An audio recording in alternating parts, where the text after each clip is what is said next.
Subscribe करा अनुज रुचकर रेसिपीला आणि बेल आयकॉन नक्की दाबा। मला या चवळीच्या दाण्याची भाजी करून दाखवणार, ते पण चुलीवर। ही गावरान चवळी आहे। गावरान चवळी कशी ओळखायची ते मी तुम्हाला सांगते। हे बघा, या दाण्याचे नाक कसे काळे काळे आहे। हे बघा, अशा प्रकारे चवळीचे दाणे आहेत हे मी सोलून घेतलेले आहे। विशेष म्हणजे हे आमच्या शेतातले आहे। शेतातले असल्यामुळे मला माहिती आहे की हे गावरान आहे। तुम्ही जर विकत आणत असाल तर असे दाणे काढून ओळखून घ्यायचे। हे मी स्वच्छ धुवून घेतलेले आहे। आता मी चुलीवर एक पॅन ठेवलेला आहे। हे एक पावभर दाणे आहे। एक पॅन ठेवलेला आहे, त्याच्यामध्ये मी 3 पळ्या तेल घालून घेते।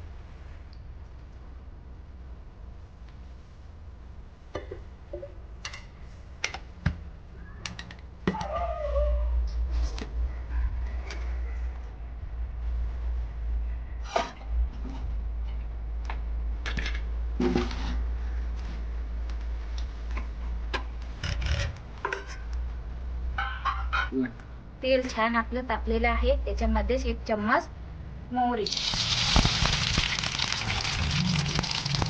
1 चम्मच जिरं,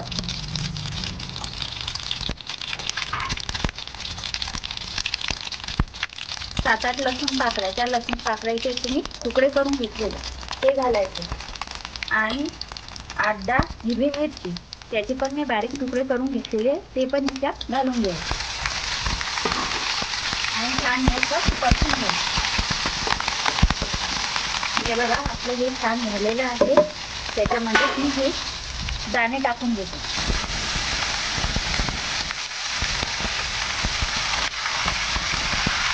आणि याला परतून घेते।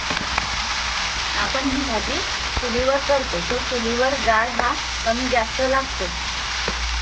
तुम्ही चुलीवर करत असाल तर तुम्हाला माहिती असेल, आपल्या गॅसचा हे नसते।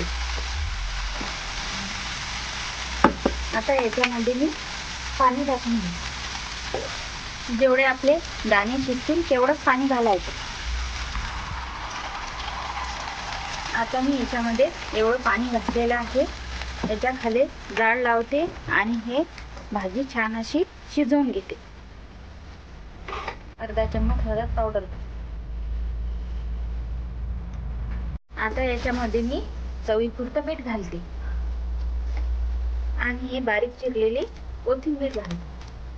हे बघा, आपली भाजी किती छान आता अशी शिजून राहिलेली। कोणी कोणी याच्यामध्ये अर्धवट हापा केलेले शेंगदाणे सुद्धा टाकतात, पण मला शेंगदाणे आवडत नाही म्हणून मी याच्यामध्ये टाकलेले नाही। तुम्हाला जर आवडत असतील तर तुम्ही टाकू शकता। आता मी ही 4-5 मिनिटं अशी भाजी शिजवून घेते।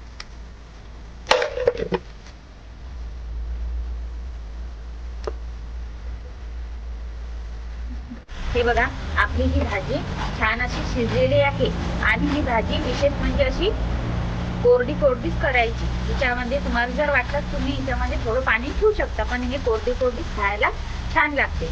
आणि काही लेडीजना असा प्रश्न पडतो की भाजी चुलीवर केले तर भांडे काळे होतील।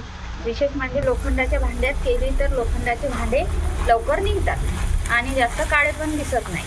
हा माझा पॅन लोखंडाचाच आहे, त्याच्यामुळे मी या लोखंडाच्या पॅन मध्ये भाजी केली।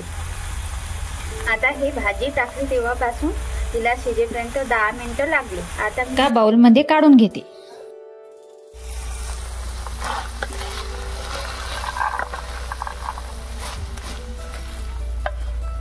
अशा प्रकारे ही भाजी चुलीवर केल्यास खायला खूप छान अशी चव असते या भाजीला आणि हिचा सुगंध पण खूप छान असा सुटलेला आहे। हे बघा, आपली भाजी खायसाठी तयार झालेली आहे। बघा किती छान अशी सुंदर दिसत आहे।